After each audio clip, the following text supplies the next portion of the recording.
ایک صحابی تھے، ان کی 4 بیویاں تھیں، عتبہ نام تھا۔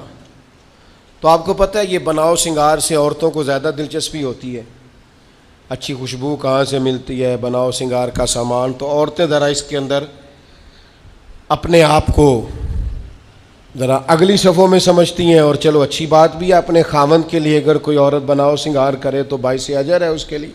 تو وہ 4 بیویاں کہتی ہیں کہ ہم نا ایک سے بڑھ کر ایک خوشبو استعمال کرتی ہیں، لیکن ہمارے شوہر حضرت عتبہ رضی اللہ تعالیٰ عنہ صحابی تھے، ان کو ہم نے کبھی خوشبو لگاتے نہیں دیکھا، اور ان کی خوشبو ہمیشہ ہماری خوشبو پہ غلبہ پا جاتی۔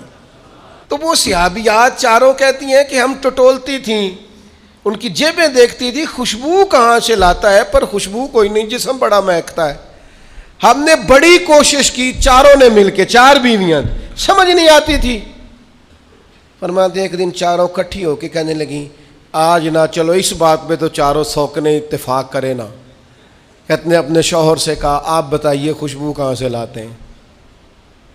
کہنے لگے اللہ کی قسم کبھی لگائی نہیں، اوئے ہوئے ہوئے، کبھی نہیں لگائی، اس پتے سے ڈھونڈنا قاصد میرے دلدار کو، کبھی لگائی نہیں خوشبو۔ کہا آپ عجیب بات کرتے ہیں، ہم تھک گئی ہیں سالوں سے، اب لگاتے نہیں، یہ کیسی بات ہے؟ تو فرمانے لگے آؤ نا سنو نا، میرا قصہ تو سنو، میری داستان حسن تو سنو، میرے اوپر جو کرم کی برکھا برسی، بس مختصر سی میری کہانی ہے، یہ جو بھی ہے ان کی مہربانی ہے۔ کہا مطلب کیا ہے؟ تو حضرت عتبہ فرمانے لگے میری کمر پر بن گئے تھے دانے، ان میں ہوتا تھا درد، تکلیف، آزمائش، جلن، میں تکلیف میں تھا، تو میں تکلیف سوائے ان کے کس کو بتاتا جو میرے ہر بات میں میرا سہارا تھے۔ میں سیدھا چلا گیا دروازہ رسول پہ، رو کے عرض کی حضور یہ درد ہے، سونے نہیں دیتا۔ تو کہتے ہیں کریم نے فرمایا تو کرتا اوپر کرنا۔ کہتے ہیں میں نے کرتا اوپر کیا تو حضور نے لعاب دہن انگلی سے لگا کے میری کمر پہ لگایا۔ فرماتے ہیں وہ لعاب دہن میری بیماری لے گیا اور خوشبوئیں چھوڑ گیا۔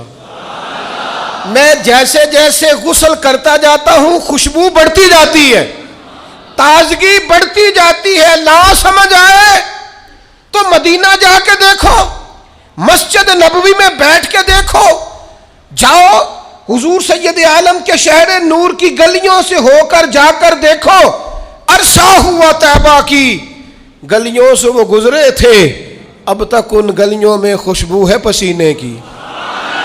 جا کے دیکھ لو، نظارہ کر لو۔ اللہ تعالیٰ نے حضور کا سراپا ہی ایسا بنا، یہ حضور کے دست مبارک ہے نا۔